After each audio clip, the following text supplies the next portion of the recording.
మనస్సు అనే ఒక పదార్థంకి అన్నీ అతికిచ్చేస్తున్నాం, అన్నీ పెట్టేస్తున్నాం. ఫర్ ఎగ్జాంపుల్, విన్న ప్రతి విషయాన్ని ఆ మనసుకి అతికిచ్చేస్తున్నాం. చూసిన ప్రతి కోణం ఆ మనసుకి అతికిచ్చేస్తున్నాం.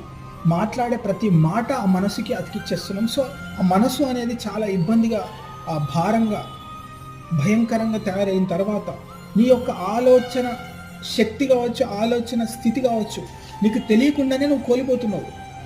సో ఆ మనసు అనేది అంతే ఉంచు, ఏది ఉందో అది అంతే ఉంచు. ప్రాపంచిక జీవితంలో జరిగే ప్రతి విషయాలు ఆ మనసుకి అతికిచ్చేస్తున్నాం మనం దానివల్ల. కానీ ఏది అతికించుకోవాలి, ఏది తొలగించుకోవాలో అనేది మనం ఇక్కడ క్షుణ్ణంగా ఆలోచించాలి. ఎందుకంటే మన మనసు మనకి చాలా సార్లు మనకి చెప్తూ ఉంటుంది, ఇబ్బందిగా ఫీల్ అయ్యే ప్రక్రియ మనకి ఎదురైతూ ఉంటుంది. నా మనసు ఎందుకు బాగాలేదు, నా మనసు కొద్దిగా ఇబ్బందిగా అనిపిస్తుందని మనకి తెలిసినప్పుడే మనం దాని పట్ల జాగ్రత్తగా వహించకపోతే చాలా డిస్టర్బెన్స్ని మనం జీవితకాలం చూస్తూ ఉంటాం.